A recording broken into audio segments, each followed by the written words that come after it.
Welcome to my channel. Try to hear the latest story. On Christmas, my mom looked at the handmade gift my daughter made and said, "I don't accept trashy gifts from kids who aren't really family." So I did this. Now she's at my door, crying for forgiveness. Sup, Reddit. Grab some popcorn and settle in, it's a long one. Name's Dominic, 36 male. I'm an architect. Commercial buildings mostly. Strip malls, medical offices, the occasional warehouse for companies that ship stuff nobody needs to people who can't afford it. It's not glamorous, but it pays. Stable income, good benefits, the kind of career that lets you plan ahead, save for your kids' future, and apparently fund your parents' entire lifestyle. For 8 years, I've been quietly bankrolling my parents' life. It started after my dad's early retirement didn't pan out the way they'd hoped. His pension was smaller than expected. Their savings weren't what they thought. Suddenly, they were 60-something and realizing they couldn't actually afford the lifestyle they'd been living.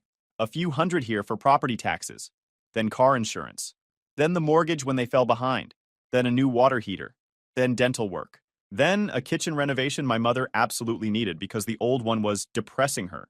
I paid for all of it, opened up my bank account like I was running a charity for ungrateful relatives. And you know what I got in return? The privilege of being treated like furniture at family gatherings. The honor of watching my daughter get overlooked while my sister's kids got showered with attention. The distinct pleasure of being the reliable backup plan nobody actually respects. Here's the thing about being the dependable one in a messed up family. You're expected to function, to perform, to show up with your wallet open and your mouth shut. And as long as you keep delivering, nobody questions it. Nobody thanks you. They just assume you'll always be there. I have one kid, Maya. She's 9 years old, and she's the best thing that ever happened to me. Her mother was Danielle. We met in college, got married at 25, and had Maya 2 years later. Danielle was brilliant, funny, and the only person who ever made me feel like I wasn't just useful, but actually wanted. She was also gorgeous. She happened to be black, which apparently mattered to some people, including my own parents, though they'd never admit it out loud. Danielle died 4 years ago, ovarian cancer. By the time she had symptoms, it had already spread. She fought hard for 11 months, but it wasn't enough. Before she went, she made me promise to take care of Maya, made me promise to keep her safe and loved and protected from anyone who didn't deserve her.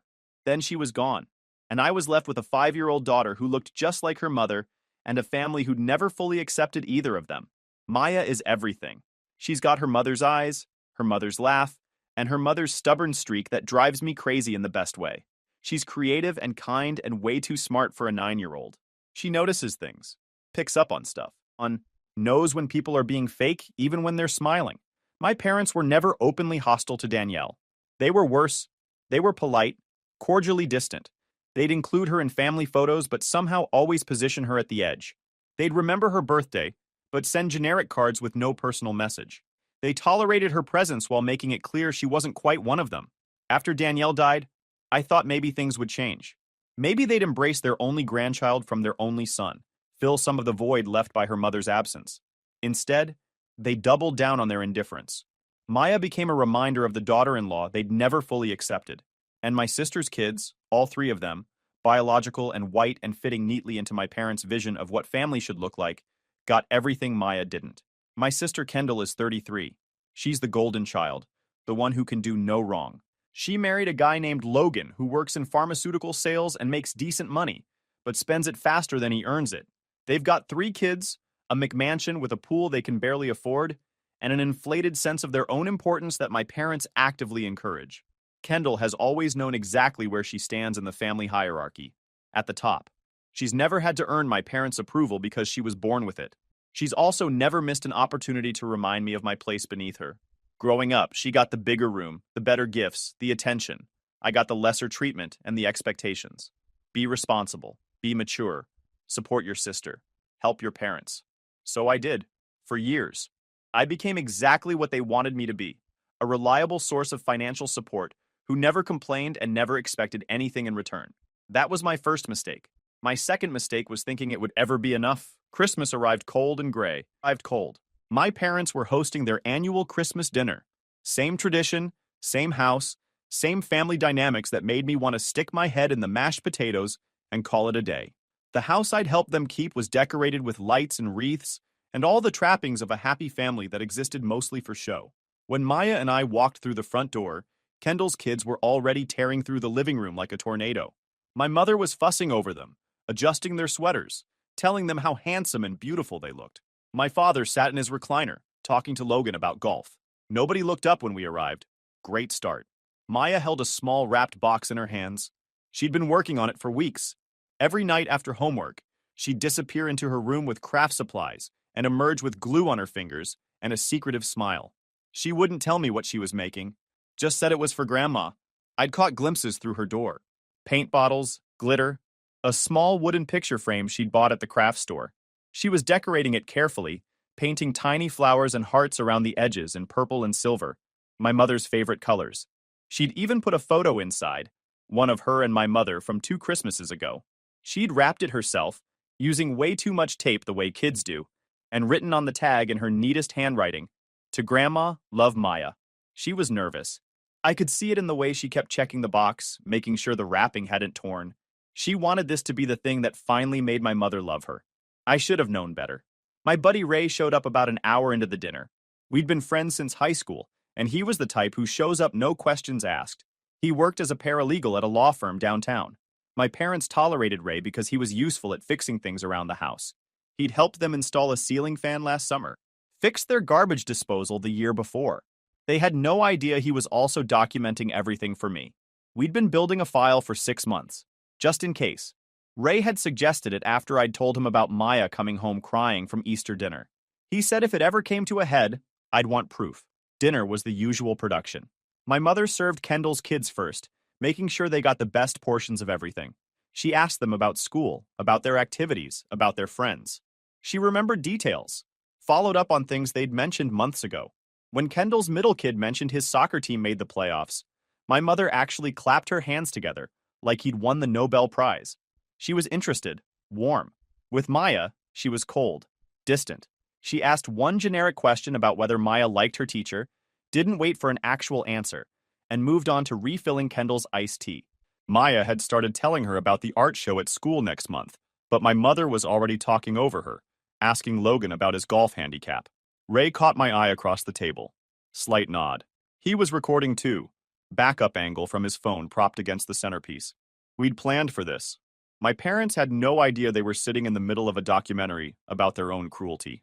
I watched my daughter shrink a little in her seat, watched her push food around her plate, watched her steal glances at her cousins being showered with attention she'd never receive. The gift exchange was predictable. Kendall's kids got big packages with expensive presents inside, a gaming system for the oldest, designer clothes for the middle one, a tablet for the youngest, gift cards with significant amounts loaded on them. My mother had clearly spent weeks planning this. They squealed and hugged my parents. My parents handed Maya a single small package. She opened it carefully. Inside was a coloring book and a box of crayons, the kind you buy at the dollar store when you forgot to get a real gift. Maya smiled and said thank you because she's polite, but I saw her face fall for just a second before she covered it up. Then she stood up. She took a breath. She walked over to my mother with her little wrapped box. "I made this for you, Grandma." Her voice was small. "I worked really hard on it. I hope you like it." My mother took the box. She looked at the wrapping like it was something gross she'd stepped in. She opened it slowly. She lifted out the picture frame. Purple and silver flowers painted carefully around the edges. Glitter accents that caught the light. A photo of Maya and my mother inside, both of them smiling. Hours of work from a 9-year-old. The room went quiet. My mother looked at the frame for a long moment. Then she set it down on the table, pushed it away from her like it was dirty. "I don't accept trashy gifts from children who aren't really family." The words hit Maya like a slap. She stood there, frozen, her face struggling to process what she'd just heard. She just stared at my mother, then at the frame lying rejected on the table, then at me. I felt something shift in my chest, something that had been building for years, my whole life of swallowing my anger and playing the good son and pretending everything was fine. Kendall smirked from across the table. She actually smirked. But here's the thing. I was ready. I pulled out my phone. My thumb was already on the screen. I'd been recording since we sat down for dinner. Camera propped in my shirt pocket, capturing everything. "That was interesting, Mom." I kept my voice calm. "Because I got all of that on video. Every word." My mother's face went white. My father stopped mid-chew. Kendall's smirk disappeared. For about 3 seconds, nobody at that table moved. I told her I'd been keeping records for months. Every snide comment, every dismissal, every time she forgot Maya's birthday while remembering every detail of Kendall's kids' lives. Every cent I'd ever given them. It was all compiled. Ready to send to everyone in their contacts. Their church group. Their friends. Their neighbors. Everyone who thought they were such wonderful people. My father started to stand, face reddening. Kendall opened her mouth to say something. I held up my phone. What do you want? My mother's voice came out strangled. Nothing. Not anymore. I stood up slowly. I just wanted you to know that I'm done. Done funding your life. Done watching you treat my daughter like dirt. Done pretending we're family when we're clearly not. I took Maya's hand. Come on, sweetheart. Let's go. Then I walked toward the door.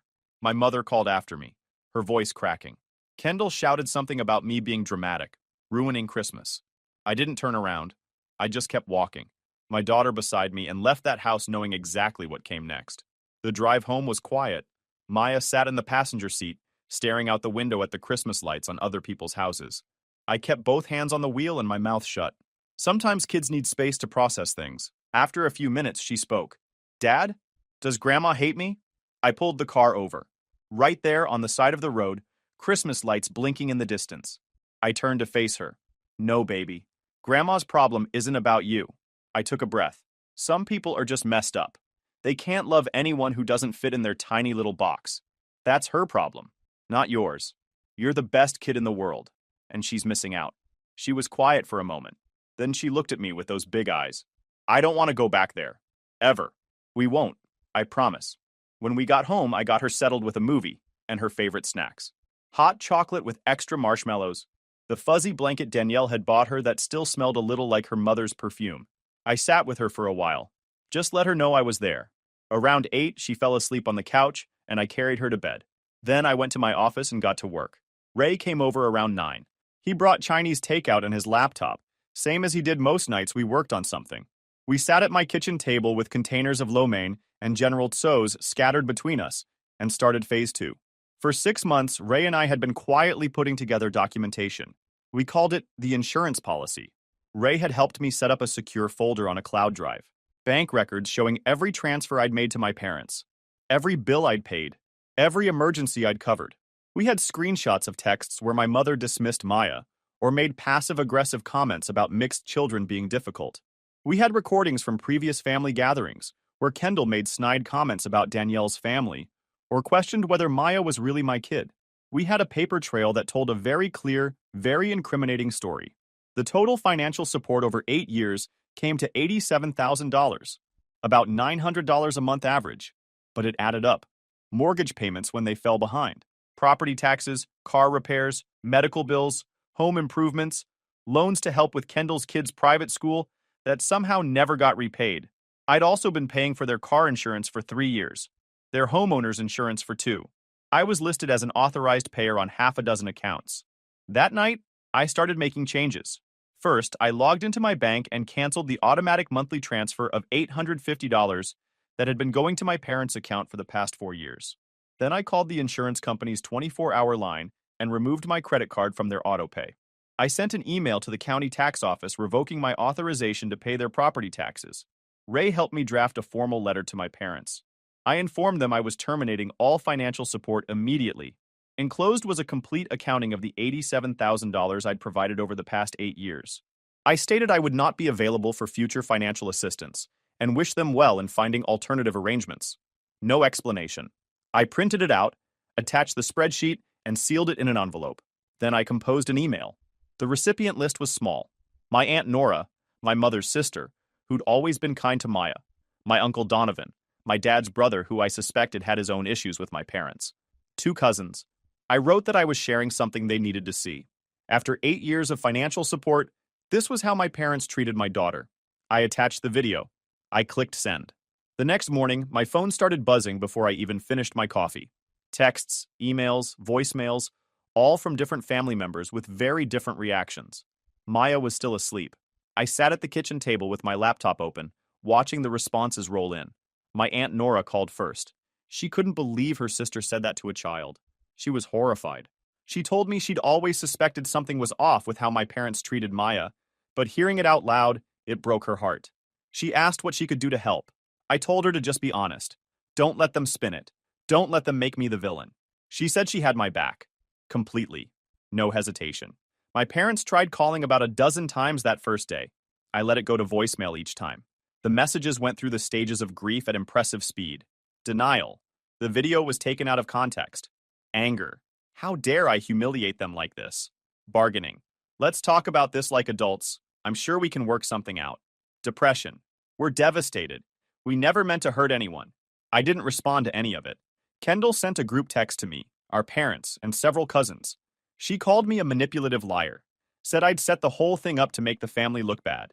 She said Maya was too sensitive, that kids need to learn the world doesn't revolve around them. She accused me of using my dead wife to make our parents look like racists.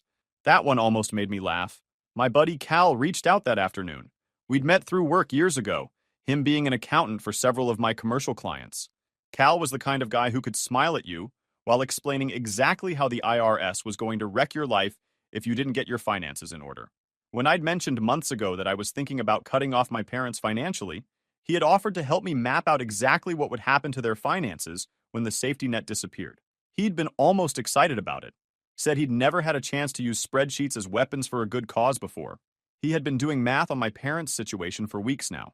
He'd pulled public records, estimated their monthly expenses, mapped out their debt obligations. The guy treated financial analysis like a competitive sport, and he was annoyingly good at it. Without my monthly contributions, my parents' household budget was underwater by about $900 a month. They had savings, but not enough to cover the gap for more than 6 or 7 months. After that, they'd have to either find additional income, cut expenses dramatically, or start missing payments. And they'd already burned through most of their goodwill with extended family. My Aunt Nora confirmed that my parents had borrowed from her twice in the past 5 years and never paid her back. My Uncle Donovan said the same thing. Cousin after cousin had the same story. Small loans that disappeared, promises that were never kept. They'd been working the whole family for years. I was just the biggest sucker they had access to. 3 days after Christmas, reality started hitting them. Without my automatic deposit, they couldn't cover their mortgage payment. The bank sent a notice. Late fees started stacking. Without my insurance payments, their coverage was set to lapse in 30 days. The insurance company wasn't interested in payment plans. Without my property tax authorization, they'd missed the quarterly deadline and owed penalties that would only grow. My father left me a voicemail. Acknowledged that my mother had said something regrettable. Used that exact word. Regrettable. Like she'd accidentally worn the wrong shoes to church, instead of telling a 9-year-old she wasn't family. He suggested we all sit down and talk about it like civilized people. He reminded me that family was everything, that holding grudges was toxic, that forgiveness was the path to healing. He never once apologized, never acknowledged the years of favoritism, never mentioned the $87,000 I'd given them, just expected me to come back and resume my role as the family piggy bank. I forwarded the voicemail to Aunt Nora, let her hear the non-apology for herself. Kendall's karma started arriving around the same time. Turns out, she'd been counting on my parents for free childcare 3 days a week while she and Logan worked. With my parents now scrambling to figure out their finances and dealing with the social fallout from the video, they didn't have time or energy to watch her kids anymore. She had to hire an actual babysitter. Her already stretched budget got a lot more stretched. She also learned, through the family grapevine, that several cousins had seen the video and were now viewing her differently. The smirk she'd worn while my mother rejected Maya's gift had been captured clearly on camera. A cousin sent me a message saying she'd always known Kendall was fake, but seeing her smile while a kid got hurt on camera confirmed everything she'd suspected for years. She offered to testify if I ever needed it. I thanked her, but said it wouldn't come to that. The web of small betrayals my family had been spinning for years was starting to come apart. 2 weeks into January, my parents showed up at my house. I was in my home office, reviewing plans for a retail center that was already behind schedule and over budget. Normal work problems. I heard the car pull up and looked out the window. My mother getting out of the passenger side, my father from the driver's side. Their old Honda, the one I'd paid to repair twice last year. They sat in the driveway for a minute before getting out, probably rehearsing what they were going to say. They looked older than I remembered. Smaller. Not as intimidating. Maya was at a friend's house for the afternoon, which was probably for the best. I walked downstairs and opened the front door before they could ring the bell. I stepped out onto the porch and closed the door behind me, putting a barrier between them and my home. Wasn't planning on inviting them inside. My mother started crying immediately. Actual tears this time, not the fake kind she used to get her way. Her face was red and blotchy, her eyes swollen. My father stood slightly behind her, jaw tight, looking like he wanted to be anywhere else. I'm so sorry, Dominic. I'm so sorry. She was shaking. I didn't mean what I said. I was stressed. The holidays. I wasn't thinking. Maya is family. Of course she's family. I love her. I've always loved her. I let her talk, watched her spin her story, adjust her narrative, try to find the version of events that would make me feel sorry for her. When she finally ran out of words, I kept my voice calm. Yeah, I don't believe you. I crossed my arms. 8 years. That's how long I've watched you treat Maya differently than Kendall's kids. 8 years of her trying to earn your love while her cousins got everything handed to them. My mother shook her head. That's not true. I made mistakes, but I never meant to. I have it on video. I cut her off. 6 months of documentation. Every gathering, every interaction, all recorded, all time-stamped.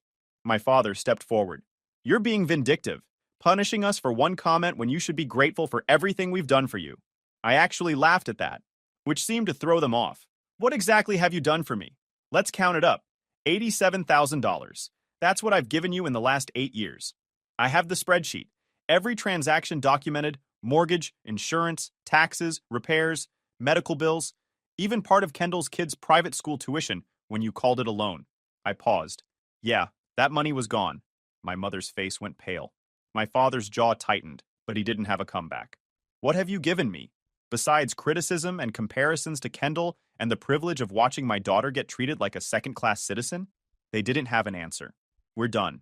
Money's cut off. Access is cut off. And if you show up here again, I'm calling the cops. My mother grabbed my arm. We'll lose the house. We have no options, please. I'll do better. I'll treat Maya like she's my own. I'll prove it. I removed her hand. You had 10 years to treat her like your own. Thousands of chances. I took a breath. You blew every single one. It's too late. My father's voice went cold. You'll regret this. Throwing away your family over nothing. I'm not throwing anything away. I'm just done pretending. I went inside and closed the door. Through the window, I watched them argue on my porch for several minutes before finally getting back in their car and driving away. I went back to my office and finished the building plans I'd been working on. Life goes on. Over the next 3 months, I watched my parents' carefully constructed life fall apart. Not all at once. Not in some big dramatic way. Just a steady slide that picked up speed the longer it went on. Their mortgage went into default. The bank sent formal notices. Without my monthly contributions, they simply couldn't make the payments. Not even close. They tried to refinance, but their credit wasn't good enough. They tried to get a personal loan, but no one would approve them without a cosigner. My father apparently asked 3 different relatives. All of them said no. Word had gotten around. Their car insurance lapsed. My father got pulled over for running a stop sign and was hit with an additional fine for driving uninsured. That went on his record and made future insurance even more expensive. Their social standing started slipping. The video had made its way through the family first, then to a few church friends who couldn't keep their mouths shut. People who'd smiled at them for years started keeping conversations shorter. Invitations got lost in the mail. The couple who'd been fixtures at community events found themselves on fewer guest lists. My Aunt Nora kept me updated. She still attended my parents' church, and she said the whispers had started. People would stop talking when my parents walked by. The pastor had quietly suggested they take some time away from volunteer activities.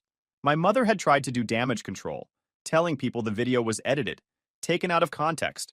Some believed her. Others had seen the original footage and recognized her voice, her exact words, how she pushed Maya's gift away. The church ladies group that my mother had led for 12 years eventually asked her to step down. My father's poker buddies thinned out. Not everyone abandoned them, but enough did that they noticed. Kendall tried to pick up the slack for our parents. She sent them money when she could, which wasn't much. She helped them negotiate with the bank. She tried to shore up their reputation by posting family photos on social media with captions about how much she loved her parents. But Kendall had her own problems brewing. Logan's spending had finally caught up with them. They were behind on their own mortgage. Her 3 kids all had expensive activities. Private school tuition was crushing them. And without free childcare from our parents, they were bleeding money they didn't have. 2 months after Christmas, Logan lost his job. Pharmaceutical company restructuring. Just like that, their household income dropped by 60%. Kendall called me 3 days after Logan got fired. I was actually at work when my phone buzzed with her name on the screen. I let it ring twice before picking up, just to make her wait. Dominic. Hi. Her voice was tight. Look, I know things have been rough between us, but we need help. Just temporary. Just until Logan gets back on his feet. Family is family, right? You wouldn't let your nieces and nephews suffer because of some fight. I let her finish. Then I spoke. Why would I help you, Kendall? You've spent our entire lives making me feel like the lesser sibling. You called my daughter too sensitive. You accused me of using my dead wife as a weapon. Silence on her end. I could hear one of her kids yelling in the background. Logan snapping at someone to be quiet. The sounds of a household falling apart. I was stressed that day. Her voice got defensive. Things came out wrong. You're holding grudges when you should be focusing on family. You're right about one thing. Family is important. That's why I'm protecting mine. I kept my voice flat. The people who love us and treat us with respect are family. You're not. Mom and Dad aren't. You're just people who share DNA and think that means you get my money. Dominic, figure it out yourself. I hung up. 4 months after Christmas, my parents lost their house. The bank foreclosed. They had to sell at a big loss just to avoid a deficiency judgment. The buyers got a deal. My parents got humiliated. They took what little equity remained and used it to rent a small apartment in a neighborhood they would have turned their noses up at 2 years ago. Gone was the house I'd helped them keep for nearly a decade. The new place had thin walls and a parking lot view, and neighbors who argued loudly at 2 in the morning. The elevator was broken more often than it worked. Kendall and Logan and their 3 kids moved in with them about 6 weeks later. Their own house had gone into foreclosure too. Logan's credit was wrecked. Kendall's wasn't much better. No landlord would rent to them without a massive deposit they didn't have. 4 adults and 3 children crammed into a 2-bedroom apartment because nobody else would take them in. The kids shared an air mattress. Kendall and Logan got the pull-out couch. My parents got to sleep in their own bed, which was about the only win they had left. I heard through Aunt Nora that it was chaos. Arguments about dishes, arguments about noise, arguments about who ate the last of the bread. Kendall and my mother weren't speaking half the time. Logan had started sleeping in his car just to get some peace. He still hadn't found a job.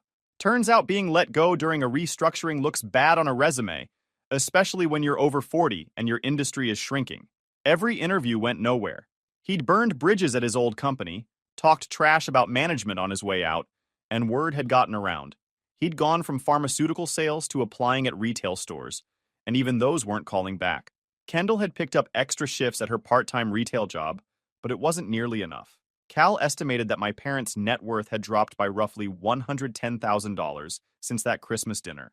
Between the house loss, the insurance penalties, the credit damage, and everything else piling up, they'd basically lost everything they'd spent 30 years building. They'd been living beyond their means for years. Now the net was gone, and gravity was doing its thing.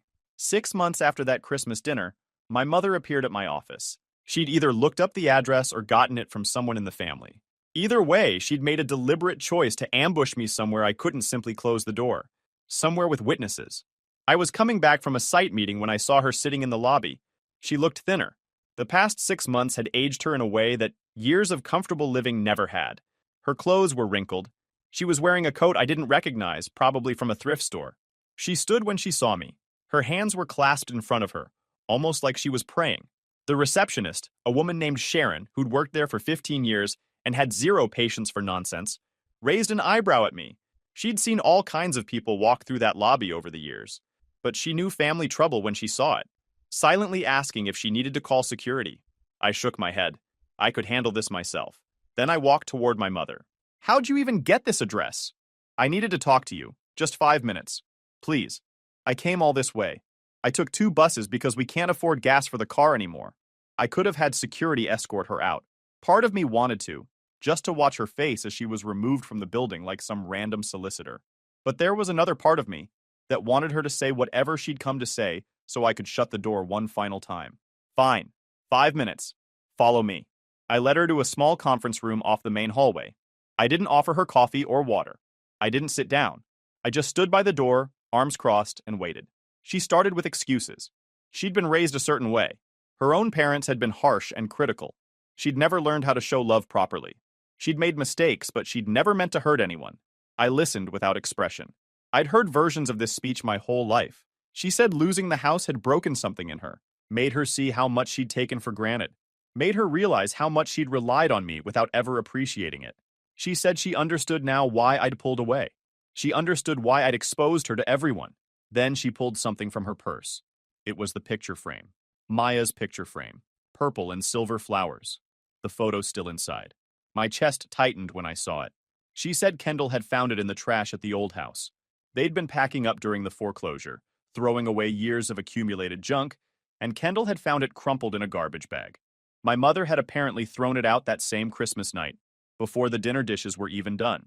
Kendall had given it back to her. Whether to be cruel or as some twisted attempt at making her face what she'd done, I didn't know. My mother said holding it now, she finally understood what she'd destroyed. She held the frame out to me. Give this back to Maya. Tell her I'm sorry. Tell her it was beautiful. Tell her she was loved, even if I was too messed up to show it. I looked at the frame in her trembling hand. I took it from her. Then I looked her in the eye. Maya doesn't need this back. She doesn't need an apology. And she definitely doesn't need a grandmother who threw her gift in the trash, then came begging for forgiveness when her cushy life fell apart. Dominic, please, what you did to Maya, what you did to me, what you did to Danielle. I kept my voice steady. That doesn't get fixed with a tearful speech. It doesn't get fixed at all. It just is. It's who you are. And now everyone knows it. Her face crumpled. Is there anything I can do? Anything at all? Her voice broke. I'll do whatever you want. The only thing I want is for you to leave. My office, my life. Stop trying to contact me or Maya. I opened the conference room door. Find whatever peace you can, but do it far away from us. She stood there for a long moment, tears running down her face, looking at me like she was seeing me for the first time, and what she saw was a door closing forever. I'm sorry. It came out as a whisper. I love you. I've always loved you, even if I never knew how to show it. That's the sad part, Mom. I believe you actually think that. I stepped aside. But it wasn't enough. It was never going to be enough. Go. She walked past me, pausing in the doorway like she wanted to say something else. Then she just shook her head, defeated, and shuffled toward the lobby. I watched her go.